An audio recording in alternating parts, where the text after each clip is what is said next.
Family reunion I paid for, they gave everyone a custom t-shirt. Mine said biggest disappointment. I didn't argue. I just smiled, took out a stack of papers, tore them in half, and left. An hour later, they finally read what I destroyed and started calling nonstop. I wish I could say I didn't see it coming, that it hit me like a slap in the face, but honestly, it felt more like the final piece of a puzzle I'd been trying to convince myself didn't exist.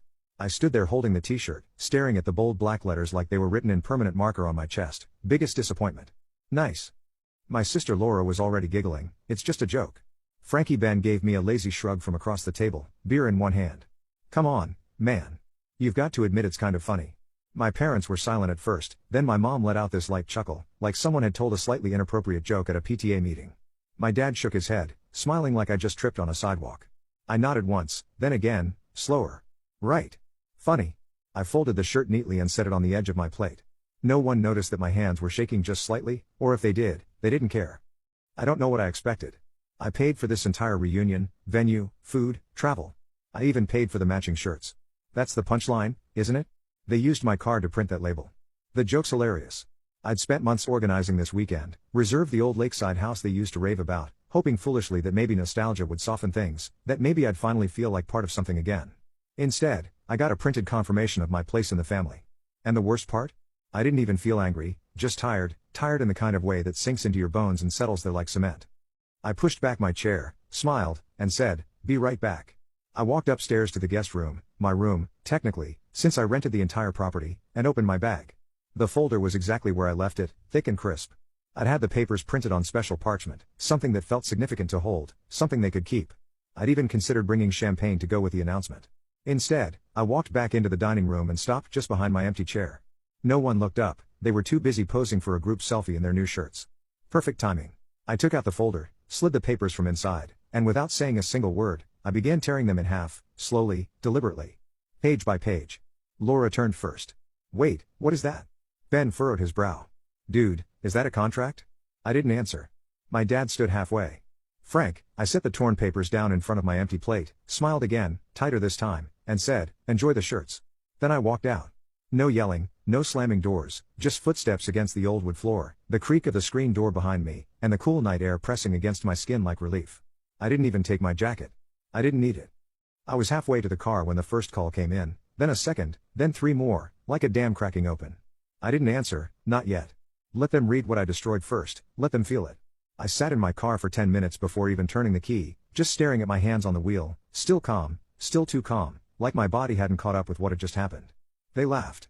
That part kept looping in my head, my mom, my siblings, even my dad, like it was all so harmless, like calling me their biggest disappointment was just another cute little family quirk, right up there with Laura's passive-aggressive holiday cards and Ben's jokes about me being single. But it wasn't harmless, and it wasn't new. I could trace it back to when I was 12. That was the year I broke the neighbor's window with a baseball and got grounded for not stopping him. Laura lied about failing a test, and I got a lecture about being a bad influence. Every mistake in that house somehow had my name attached to it, even if I wasn't in the room. I remember getting an A in math for the first time. I cried, not because of the grade, but because I knew exactly what was coming: dinner table sarcasm, my mom's dramatic sigh, my dad's quiet disappointment. Meanwhile, Ben could fail an entire semester and still get extra spending money for trying his best. At 17, I begged them to co-sign a small student loan, not even money, just a signature. They said no, said I needed to learn responsibility. Ben wrecked 2 cars by then. Laura had already moved to Europe for a photography course they helped fund. But I needed to learn responsibility. So I worked nights, slept 4 hours a day, and built something from nothing, a tech service at first, then a subscription platform. I learned how to code, how to pitch, how to get rejected and keep going. I didn't ask for much, a little credit would have been nice, maybe we're proud of you. Instead, I became the running gag, the weird one, the guy who always showed up late to Thanksgiving because he was probably coding in a basement somewhere. When I got my first 6-figure investment, I told no one. When I cleared my student debt in one lump sum, I told no one. When my company went viral, still no one. It felt like if I told them, they'd just find a way to twist it, turn it into another joke, or worse, take credit for it. So I kept quiet. But I watched Laura host parties in apartments I knew she couldn't afford on her salary, watched Ben post cryptic Instagram captions about mental health only to DM me for money 2 days later, watched my parents struggle with their mortgage but still buy anniversary cruises. And I started helping quietly, an anonymous donation here, an untraceable transfer there, because despite everything, I still wanted to believe in family. I thought maybe if I gave enough, they'd finally see me. That fantasy shattered last Christmas. I offered to fly everyone out to a ski lodge I rented. My mom told me to save my money, then posted a status about how Laura surprised them with a family-funded holiday. That's when I decided, no more behind the scenes. The reunion I just left was supposed to be my reveal, a real one.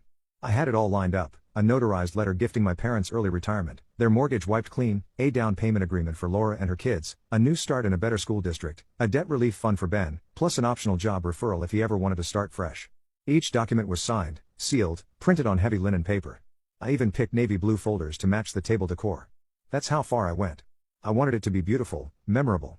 I imagined the look on my mother's face when she read the letter, the tears, the pride, the slow realization that the son she once called directionless had built something big enough to give them a second chance. I imagined my father standing up, speechless, shaking my hand. I imagined Laura saying, "I was wrong about you. Damn, bro. I had no idea." I imagined so many things. What I got was a joke printed on a t-shirt. And I know what you're thinking, maybe they didn't mean it. Maybe it was just bad humor. Maybe they would have reacted differently if I'd told them first. But here's the thing, they knew on some level. They always knew. They saw the car I drove, the clothes I wore, the way people reacted when I mentioned my company name. My mom once asked if I was doing okay financially, but in that careful, rehearsed way people do when they're fishing for confirmation without wanting to seem impressed. They just didn't care, or worse, they did care and they hated what it said about them. So they laughed because it was easier to keep me in the disappointment box than admit they might have been wrong about me. And now they were going to find out what I had in those papers, and not just them, everyone. Everyone who ever heard them talk about poor Frank, everyone who believed I was some failure drifting from one sad project to another.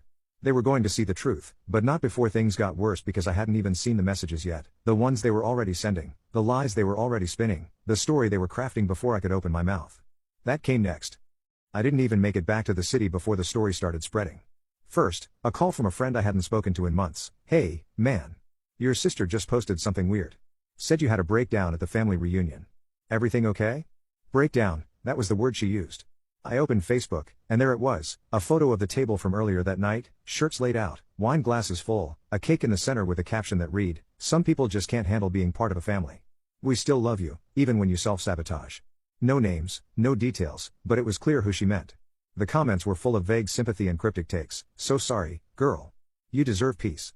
You did your best. Some people are just toxic. Family is complicated. Sending hugs."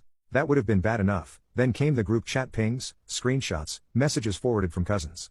My aunt asked if I was okay, said my mother called her crying, said I had thrown a tantrum and destroyed legal documents in some kind of manic episode. Ben texted me directly, "You seriously need help, man. You embarrassed everyone. We tried to include you, and you made it weird. Real classy." I didn't reply. I just forwarded the original documents to my attorney, asked him to timestamp the email, and CC'd my assistant. She replied 5 minutes later, "Would you like me to move up the Forbes feature to this weekend? I can add the scanned pages back in." Yes, because here's the thing, I had options. I had evidence. I had receipts. They had a story, a weak one, but the louder they told it, the more dangerous it became. If there's one thing my family knows how to do, it's rewrite history fast. And this time, I wasn't going to let them get away with it. I had let them shape my narrative for too long. Now it was my turn. I started by sharing the Forbes link quietly, no tag, no commentary, just the article. The underdog founder who secretly funded his family's life for a decade and then cut ties. Inside were photos of the documents, scanned, signed, dated, the same ones I'd torn up at the reunion. The article mentioned the company valuation north of $30 million and the anonymous donations traced back to me. It mentioned the mortgage payments, the college funds I'd quietly created under shell accounts. It mentioned the tech mentorship grant I launched 6 months ago for people who'd been written off by their own families. And it mentioned briefly but clearly why I walked away, not with bitterness, but with clarity.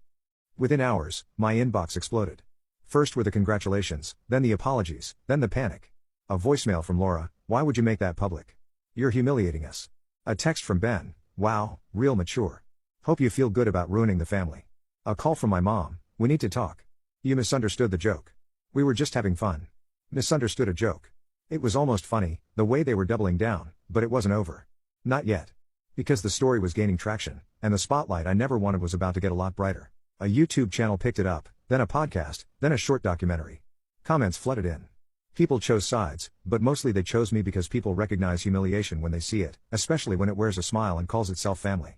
Ben tried to clap back online, posted a rant about me being unstable, said I was twisting facts. Someone responded with a screenshot of the contract I'd written for him, annotated with dates. Someone else found an old tweet where Laura joked about being the golden child. Not so funny now. A tech influencer I didn't even know shared the Forbes article with the caption, "Let this be a reminder, not every black sheep is lost. Some are just done with wolves and sweaters." They thought they could smear me, discredit me, make me look like the problem. Instead, they ended up exposed. And still, I hadn't said a word publicly, not once. Because I didn't have to. I had something better than a rebuttal. I had receipts, and now I had the world watching. You'd think after the article, after the messages, after the public unraveling of their favorite story, they'd back off. They didn't. If anything, they doubled down. Ben posted a long thread about how I was exaggerating for sympathy, said I had a history of being dramatic, said I was always the one who felt left out even when they tried their best. Laura started damage control with the extended family, told them I wasn't well, that the money had gone to my head, that I'd cut ties not because of a t-shirt, but because I was always looking for a reason to leave. And my parents, they stayed quiet publicly, but I know they were calling around, framing it as a misunderstanding, a sad situation, saying I just took things the wrong way. I watched them try to rebuild their version of the story, but this time it wasn't sticking because the people they were talking to, a lot of them had already reached out to me quietly. A cousin who said she always noticed how I was treated differently. A former neighbor who remembered hearing my mom call me a late bloomer while bragging about Ben's internship at a company I now owned equity in. The part that hit hardest wasn't their spin, it was the realization that I had spent so long hoping they'd change, I didn't notice how much I had. I was no longer the kid trying to earn a seat at their table. I had my own table now. And the silence that followed that realization, it was the first time I felt peace in years. They sent a letter. It wasn't an apology, not really. Just a carefully worded, "We're still your family, and we love you, and we hope you can move past this," like it was a phase, like I got offended and stormed off and needed to come back once I'd cooled down. I didn't reply. A week later, they sent another. This one was longer, more emotional. Talked about the things they'd done for me when I was younger, meals, rides, a roof over my head, like that made up for everything. They never mentioned the money or the years of jokes or how quick they were to smear me when I finally said no. Then, out of nowhere, Ben posted an old photo of us from when we were kids, captioned it, "Miss my brother. Still love him. Always will." I got tagged a lot. People wanted a response, but the only people I owed anything to were the ones who were there when I had nothing, and none of those people were wearing matching t-shirts. So I stayed quiet. And in that silence, things kept shifting. Laura's husband left. She'd been leaning hard into the victims of cancel culture narrative, and he wasn't having it. He took the kids and moved in with his sister. I found out from someone else. Laura didn't tell me herself. Ben lost a speaking gig at some small event he'd booked himself into.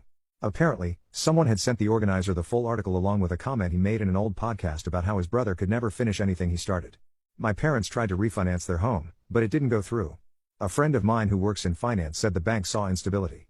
Not my doing, not directly, but I stopped the monthly transfer. That part was my doing. And I started living my life, not out of revenge, just finally freely. I traveled without checking my phone every few hours. I made decisions without wondering if they'd finally be proud. I built things because I wanted to, not because I was trying to prove anything. One night, a while later, I got a message from someone I didn't recognize. Just one line, "Thank you for showing people like me that it's okay to walk away." That one got to me, not because I needed the praise, but because it reminded me that walking away wasn't selfish. It was necessary. Survival. Not spite. I was never angry that they didn't love me the way I wanted. I was angry that they pretended they did while cutting me down every time I stood up straighter. That night, I opened a box I'd forgotten about. It had copies of the original documents, the ones I tore up. I ran my hand over the paper, thick cream-colored, still sharp at the edges where I'd ripped the first set. It didn't feel like loss anymore. It felt like closure. I don't know where they are now. I don't check. Sometimes people send me updates, but I delete them before I finish reading. I don't need to know, not because I don't care, but because the version of me who needed their approval doesn't live here anymore. He's gone, and he's not coming back. Update, 2 years later, it's been a while. I got invited to a wedding recently, not family, a friend, one of the few who saw the worst and stuck around. At the reception, someone introduced me to their cousin. She smiled, shook my hand, and said, "Wait, are you the t-shirt guy?" I laughed. "Yeah," I said. "I am." She told me she cut off her own parents last year and said my story gave her the push she needed. I didn't know what to say. I still don't, really, but it stuck with me because for so long, I thought leaving meant losing, giving up, surrendering. Turns out, it was the first time I ever stood up for myself. Sometimes I wonder if they still talk about me, if they tell the story differently now, if they miss me or just miss who they could control. I don't reach out, and they haven't either, not in a long time. Maybe that says everything. Do you think I went too far, or not far enough? Let me know in the comments.